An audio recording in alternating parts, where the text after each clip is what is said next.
Olá, Porto Velho, querida e amada capital simpatia. Olá, você de todo o grande estado de Rondônia, que me dá o privilégio da sua audiência.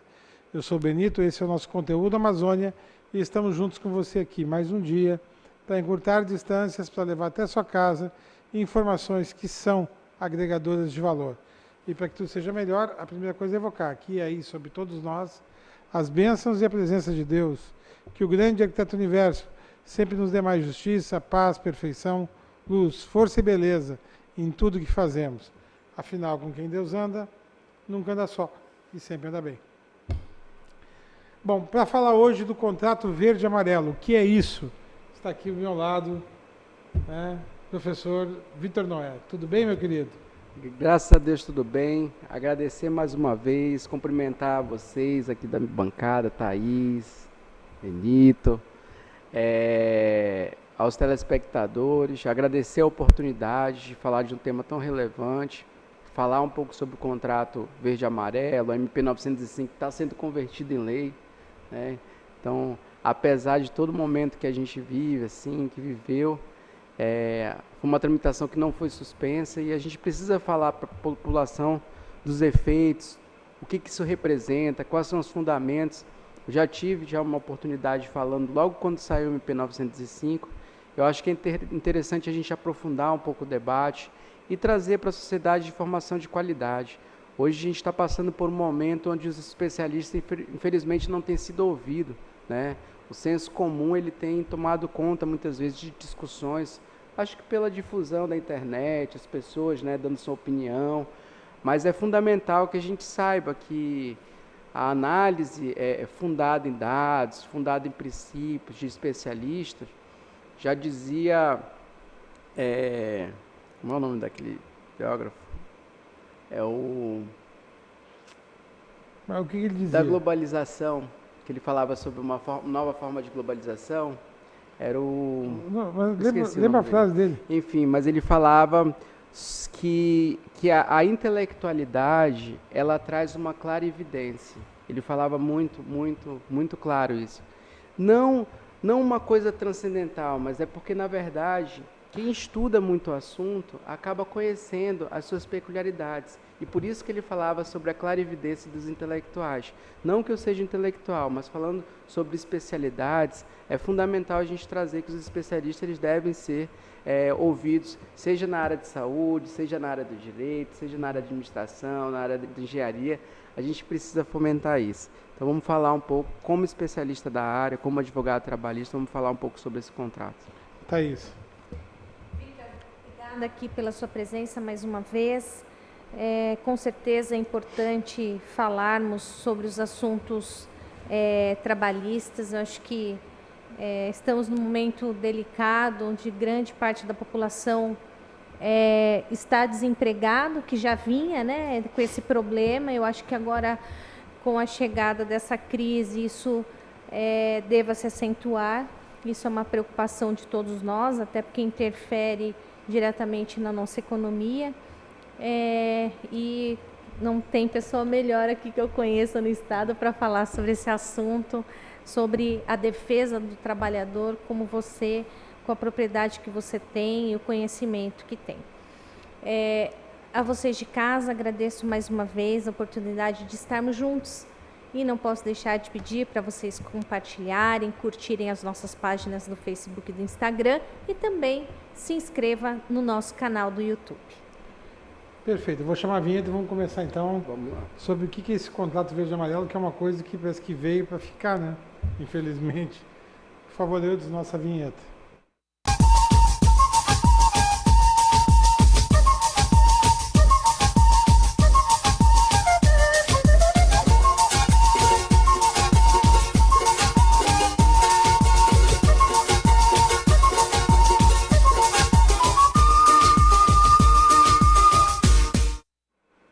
Vamos lá. Vitor Noé, o que é o contrato verde e amarelo? A carteira verde, ela é amarela também, é? Sabia que ela era verde. Na A minha verdade, é azulzinha. a gente fala que ela é verde e amarela por fora, mas ela é preta de luto por dentro, né? O luto contra os direitos dos trabalhadores que estão sendo assim Perfeito. achatados a todo momento, e vermelho às vezes também, porque é o sangue do trabalhador que está sendo colocado aí na berlinda. O contrato de trabalho verde e amarelo, ele foi instituído pela MP 905 e ele tem como principal finalidade, de acordo com a MP, ele é destinado para a criação de novas vagas de emprego do público, e aí destinado ao primeiro emprego de pessoas entre 18 e 29 anos. Então, quais são os requisitos, né, básicos do contrato verde e amarelo? Criação de novas vagas de emprego, que seja destinado ao primeiro emprego, e aí esse primeiro emprego ele não é considerado contrato de aprendizagem, contrato de estágio, não são considerados como emprego para fim de desconfigurar o primeiro emprego. Também o trabalho avulso, o trabalho intermitente, eles não são considerados como sendo o primeiro emprego, e aí essas pessoas, se elas já tiverem um registro desses contratos na sua CTPS e quiserem ou forem contratadas pelo verde e amarelo, elas estão absolutamente autorizadas, desde que estejam também na faixa etária de 18 a 29 anos. Então, basicamente, seriam essas as regras para ser contratado em relação ao contrato, né? Ao contrato verde e amarelo. Qual é o prazo e a partir de quando que poderia se contratar com essa modalidade de verde e amarelo? A partir do dia 1º de janeiro de 2020 até 31 de dezembro de 2022 é permitida a contratação pela modalidade do contrato verde e amarelo, de modo que esse contrato ele só pode ter a vigência por 24 meses. 2 anos. Então, pode acontecer, por exemplo, desse empregador ele contratar lá em dezembro de 2022 e aí o contrato vai ter vigência da mesma forma durante 24 meses. Eu só gostaria de fazer um parêntese, que essa legislação ela é colocada no mundo jurídico, ela vem no mundo jurídico através de uma medida provisória. E o artigo 62 da Constituição Federal prevê que para a criação de uma medida provisória, são fundamentais 2 requisitos. É a urgência e relevância da matéria. E essa matéria, pelo que se está vendo, ela não é urgente e muito menos relevante. Por quê? Urgente não é porque, na verdade, a urgência que se está falando é da situação do desemprego. Mas a gente sabe que o desemprego ele não está sendo fomentado pelo gasto trabalhista, pelo custo do trabalho. Na verdade, o desemprego ele tá sendo gerado pela nossa economia, pela má gestão da nossa economia. Então, está se atribuindo à classe trabalhadora a relevância de uma matéria que ela não tem nada a ver, que ela não contribuiu para isso. E outra questão que é importante falar, se fosse para instituir uma MP, que fosse uma MP que falasse sobre a tributação, porque o micro, o pequeno, o médio empresário, ele está sofrendo com tributação. Ele tá enforcado com os tributos. Em nenhum momento o governo quer abrir mão disso. Então se fala muito sobre o custo da mão de obra no Brasil, mas não se fala do custo da tributação. Então isso é importante a gente falar, que a relevância da matéria, não existe relevância e muito menos urgência. E por que não existe também urgência e relevância? Porque nós vimos que o mesmo argumento levantado lá em 2017, pelos legislador reformador que implementaram a reforma trabalhista, que foi a Lei 13.467 de 2017, eles falavam que, na verdade, estavam tirando direitos, e aí é um dado importante, de 77 artigos na CLT artigos alterados pela reforma trabalhista, 70 eram favoráveis ao empregador e 7 somente diziam respeito à proteção do trabalhador. Então, olha só o descompasso, olha só o absurdo nível aí de prejuízos trazidos ao trabalhador. Então a gente teve essa questão e o fundamento principal era que iam criar novos empregos e não se criou emprego em razão da reforma trabalhista. E esse mesmo argumento volta agora, falando que a matéria é relevante. E a matéria não é relevante, nós temos matérias muito mais relevantes a ser tratadas nesse momento de pandemia que o mundo vive. Nós não tivemos uma MP até agora instituindo uma renda mínima, socorrendo a classe trabalhadora, regulamentando a participação do governo no fato de que empresas estão sendo obrigadas a demitir. Onde que o governo vai entrar? Como que ele vai pagar a parte dele? Em que momento que ele vai dar o aporte? Né? Porque se o empregador ele vai pagar alguma coisa, se o empregado tem que abrir mão de algo, o governo também tem que fazer a parte dele, todos têm que sangrar, não é só uma parte. Então, tem essa situação que eu acho que é relevante a gente trazer para a discussão da MP, porque a partir do momento que falam, e aí eu acho que a bola da vez é falar o seguinte, olha, vai reduzir o custo da mão de obra. Né? Agora, a ideia é que todo mundo é empreendedor e que a gente tem que reduzir o custo da mão de obra, né? Porque a relação de emprego ela não é boa. Não é bem assim. A relação de emprego ela é fundamental para que o trabalhador ele seja visto, ele tenha estabilidade social. Vejam bem, os bancos, para conceder linhas de crédito, eles estudam essa estabilidade do trabalhador e a permanência que ele tem no emprego. Isso é relevante para que ele se autoafirme como ente integrante e produtivo de uma sociedade. Então, quando a gente retira isso e traz só empreendedor sem lastro, a gente está enfraquecendo também a questão econômica, a questão social. Então, a gente tem que entender isso. E a gente não pode deixar as coisas, as normas trabalhistas, por faculdade, porque isso é um retrocesso histórico. Para vocês terem uma ideia, antes do surgimento do direito do trabalho, a questão social, ou seja, o pagamento, o cumprimento de normas trabalhistas, era visto de uma forma subjetiva, como sendo uma bondade daqueles que empregavam. E aí foi o momento que o mundo, que a humanidade vem e entende que isso não é uma questão que a questão social não é uma questão de ser bom ou não é uma questão subjetiva do ser humano.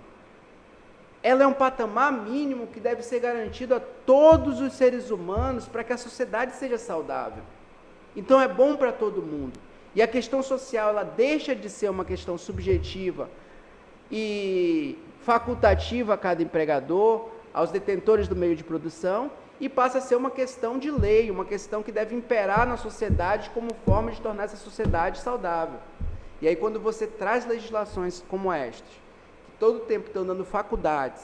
Você pode pagar isso para o empregado normal, você vai pagar mais, mas você pode ter empregados na mesma função, recebendo menos e com menos direitos. Aí você está criando um descompasso. E Vitor, eu acho que uma coisa vale ressaltar, a gente tem até gravado isso no nosso canal do YouTube, se alguém quiser rever. A gente discutiu muito a questão da reforma trabalhista quando estava em andamento e por diversas vezes nós ressaltamos a importância da reforma tributária, na verdade, inclusive dela ser antes da reforma trabalhista, justamente porque tem uma sequência lógica para isso. Mas o governo, na verdade, ele priorizou o recolhimento dele, que são os tributos, por todos nós trabalhadores, e pagamos, nós assalariados de um nível menor, pagamos até mais desses tributos, né, proporcionalmente a outros, e depois vir essa questão da reforma trabalhista, que precisariam ser duas coisas casadas e com um certo equilíbrio. Ela deveria ter uma harmonia entre elas para que não houvesse o prejuízo direto, o impacto direto no trabalhador, né? E a gente tem a questão tributária, foi muito bom você ressaltar, porque em nenhum momento se falou na tributação de grandes fortunas. E todas as vezes que essa medida ela vem, Nós temos um pronunciamento do governo, porque a sociedade começou, em meio a essa pandemia, a sociedade começou a cobrar, olha, ao invés de tirar do trabalhador com uma MP 927, que saiu falando que eu posso adiantar férias, eu posso antecipar férias, falar sobre férias coletivas, inclusive instituiu absurdamente lá uma possibilidade da suspensão do contrato para aproveitamento em curso para o empregado, sem ele receber salário, enfim, criou mecanismos absurdos, mas no momento que a sociedade fala, olha, antes de tudo isso, vamos pegar quem tem mais e vamos fazer eles contribuírem agora com a sociedade, nesse momento o governo vai no pronunciamento público e fala, vocês podem voltar. Então você vê que tem alguma coisa estranha, que não se está tendo uma equidade nesse pagamento da conta de todos, né? Sim. Se estamos em uma crise, todos vão pagar a conta. Mas por que só a classe trabalhadora? Por que só quem tem menos? Eu acho que é isso que a gente tem que começar Fizeram reforma trabalhista. Gente, quem tem vínculo de emprego hoje, a regra, ele está ganhando um salário mínimo. No máximo, 2 salários mínimos e meio, que é a regra do trabalhador, do empregado brasileiro. E aí foi lá e fizeram uma reforma para esse empregado de baixa renda. Depois pegaram e fizeram uma reforma previdenciária pior, para aqueles que recebem ainda menos. E em nenhum momento se toca em quem tem mais. Então a gente está num momento muito delicado que a gente vive, e eu acho que a sociedade tem que começar a cobrar isso, né? Voltando um pouco para o contrato verde e amarelo, uma das questões que ele traz, que nós entendemos que há um retrocesso também, é que ele deixa de ser, o FGTS hoje ele é pago no percentual de 8%, nós temos uma lei que é 8.036, que regulamenta o FGTS, e aí pelo contrato verde e amarelo, que está tramitando, e 2%. Provavelmente de acordo com o que está, as notícias que vêm do Congresso, é que vai virar lei, né? Já tem questão fechada, já é uma questão fechada em vários partidos, já fecharam questão sobre essa matéria, então, infelizmente, pode ser que vire lei, está na iminência, apesar de tudo que a gente está vivendo, eles continuam, não foi suspensa a tramitação do projeto, foi feito, para você ter uma ideia, suspenderam todas as comissões, menos a comissão que estava votando a MP 905, para vocês terem uma ideia como que é um absurdo, assim, a voracidade em tirar direitos dos trabalhadores é tão grande que assim, a gente não entende essa irracionalidade. Eu acho que a sociedade precisa provar. Em plena crise, né? Sim, em plena crise. A sociedade precisa cobrar disso. Então, ele reduz de 8% para 2% o FGTS, e a multa na rescisão, ao invés de ser 40%, que é uma multa necessária, que é o momento de desemprego do trabalhador, né, que ele vai precisar de uma fonte de recurso para fazer frente até conseguir uma nova colocação, e a gente sabe que uma nova vaga de emprego está cada vez mais difícil, que até o início da crise nós tínhamos 13 milhões, agora a gente não sabe quantos tem, fora aqueles em situação, que eles estão falando de empreendedores, mas na verdade são precarizados, são pessoas que não têm meio de produção nenhum e estão vivendo de bico. E aí, para não falar que não tem ocupação, fala que são trabalhadores, né, empreendedores ou trabalhadores informais, individuais, né? Começa a criar nome para quem a gente sabe que está na situação péssima. A musiquinha do vai dar perrengue, mas vai dar para... Claro que vai dar perrengue. Imagina agora como é que tá os perrengues dos caras. Deixa eu te falar, eu vou chamar o intervalo comercial, mas antes deixa eu te comentar. E o que falta para nós chegar no renda mínima? O ideal é que nós tivéssemos renda mínima nesse país. Que aí nem... Quanto custaria para que todo brasileiro tivesse um salário, independente de estar empregado ou não? E estar empregado seria, então, a possibilidade de ganhar mais do que esse renda mínima. Eu atribuo isso, sobretudo, à desigualdade que a gente vive. A desigualdade social é o grande problema do Brasil. As pessoas falam, o problema do Brasil é porque é pobre. Não é.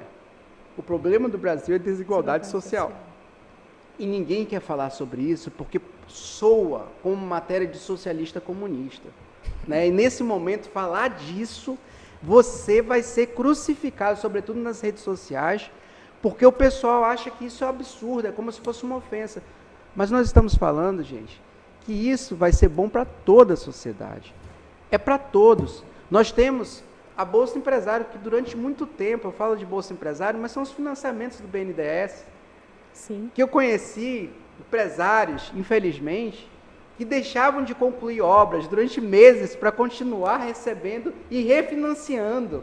Existiam formas de burlar o financiamento, pessoas que tinham dinheiro, empresas que tinham muito dinheiro. JBS, que é um caso público. Olha como a JBS, ela tirou uma parte do seu sistema de produção todo, colocou nos Estados Unidos, mas de onde veio esse recurso? De onde veio essa fonte de recurso? BNDES. E ninguém fala sobre isso. E aí nós temos outras e outras e outras empresas que a gente nem precisa falar. Você falando de desigualdade social, eu queria só fazer um comentário antes do intervalo, que eu fiz uma viagem educacional muito usada hoje nas metodologias ativas com os meus alunos no IFRO. E eu passei para eles assistirem um documentário falando sobre o lixão. Na verdade, é um documentário que chama Ilha das Flores, que fala sobre um problema do lixão no Rio Grande do Sul, em Porto Alegre, que é muito parecido, e eu fiz justamente isso para trazer um pouco a questão da nossa realidade aqui de resíduos sólidos. Só que é de 87 De 87, né? 85, 87, uma coisa assim. E aí foi até uma coisa que eles comentaram, falaram, nossa, professora, que documentário velho que a senhora está pedindo, porque na hora eles pegaram o telefone e foram ver o que era, né? Só que eles não sabiam qual era a temática. Falei, bom, vocês assistem, vocês vão fazer a interpretação de vocês. Em todos, são 70 alunos, Vitor, as 70 redações que eles fizeram, 70 temas, a autocrítica que eles fizeram sobre o documentário, trazem claramente as duas palavras, desigualdade social. Olha como isso já está enraizado e como a gente já percebe isso entre adolescentes de 16 e 17 anos. Nossa, e isso é fantástico, o trabalho desse, porque eu acredito que a sociedade, atualmente, está faltando empatia. E eu falo pela minha geração. A gente está com uma geração que, infelizmente, a gente viveu num país já democrático. Nós não vivemos a redemocratização. Nós não vivemos o peso de uma ditadura. Nós não vivemos uma crise econômica profunda, porque foram momentos muito bons. A minha geração, estou com 37 anos, então a minha geração ela não viveu isso. E é a geração que tem defendido, muitos deles, a volta da ditadura. São pessoas que estão defendendo um Estado liberal, porque eles têm o mérito de estar onde está, mas esquecem muitas vezes que foram criados em bons colégios, que os pais trabalharam bastante, inclusive para protegê-los de problemas sociais que eles não viveram. E eles acreditam que hoje é mimimi, porque não vivenciaram isso, e são incapazes de olhar para o próximo e falar, olha, embora eu não tenha passado, mas eu sei que essa não é a minha realidade, mas é do próximo. E por ser a realidade do próximo, eu vou ter empatia com ele, e embora eu não tenha propriedade de falar como ele pode falar, mas eu vou defender que ele esteja retratando essa posição dele para que a sociedade ouça e veja que isso é verdade. E nos espaços que eu tiver para falar isso, e essa seria a posição correta de um ser humano, sobretudo na nossa geração, seria dar voz a isso, entender o próximo, infelizmente. Infelizmente, eu tenho até que fazer a minha culpa, que essa geração está deixando a desejar. Infelizmente. Agora eu vou chamar o intervalo começando, no próximo bloco a gente conclui, tá bom? É jogo rápido, é num lá, outro cá.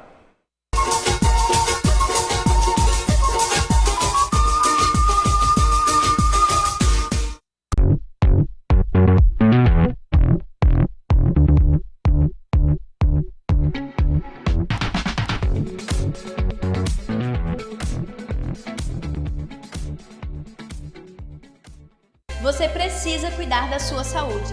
Está sem plano e cansado de ter que esperar?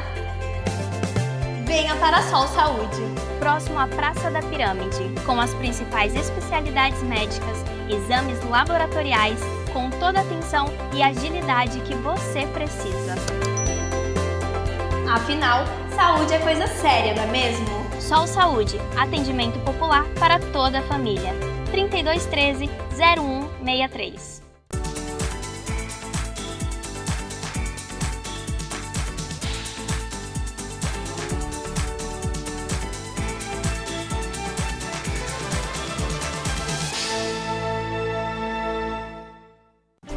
O que eu procurei? Tecnologia avançada. Método personalizado. Profissionais com credibilidade. Hospital de Olhos Veloso, o maior centro oftalmológico da região. Há mais de 3 décadas investindo em profissionais, estrutura e inovação em Rondônia. O objetivo é a qualidade de vida de seus pacientes. Diagnóstico e tratamento com excelência. E você? O que você está procurando? Hospital de Olhos Veloso.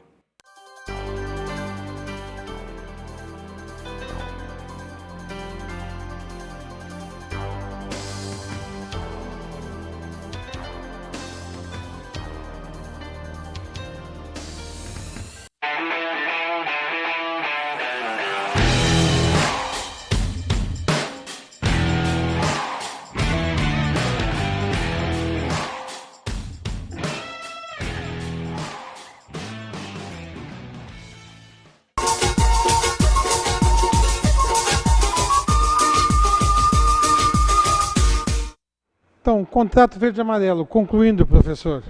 Olha, só para ressaltar aqui duas questões ainda, é o seguinte da tributação. As empresas que anuírem com o contrato verde e amarelo, elas terão incentivo tributário? Sim. Elas terão incentivo no sentido de pagar lá, a parte delas, dos 20%, do INSS, fica isento do pagamento das contribuições referentes ao recolhimento, Senai, as federações patronais, na verdade, ao sistema patronal, o sistema S, elas estão sendo isentas. Mas, em contrapartida a isso, o desempregado, que antes era isento de realizar qualquer contribuição, ele passa a ser compelido, no momento em que ele mais precisa daquela verba, a realizar a contribuição, né, substituindo o patrão. Então, por exemplo, eles fazem uma compensação, o patrão deixa de pagar, mas quem vai pagar? O desempregado. Então, que justiça que há, que urgência, que relevância que há numa matéria dessa?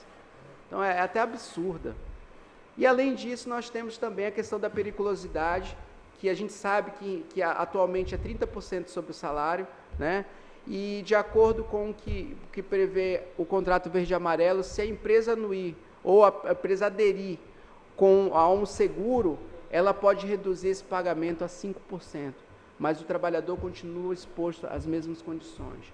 Obviamente que no Brasil já é uma distorção você pagar por estar exposto ao agente perigoso, quando no resto do mundo eles estão trabalhando para eliminar todo tipo de periculosidade, e quando não há uma compensação que seja assim, justa, aqui no Brasil você indeniza o trabalhador para colocar ele em situação de risco, e sabe que a qualquer momento ele pode sofrer acidente. É uma coisa que deve ser repensado. Há muito tempo o mundo do trabalho já repensa isso, mas agora a gente vê um novo retrocesso, porque até o que era pago e que muitas vezes desestimulava a colocar aquele trabalhador em situação de perigo, agora é reduzido, e pagando 5% com seguro, eu não tenho dúvida de que existirão empregadores que não terão nenhum escrúpulo em colocar o trabalhador em situações perigosas, mesmo que pudesse eliminar o risco ou a periculosidade. Por quê? Porque vai olhar para a situação econômica, para a questão econômica. E pagar os 5% é muito mais barato do que evitar um acidente de trabalho ou um adoecimento.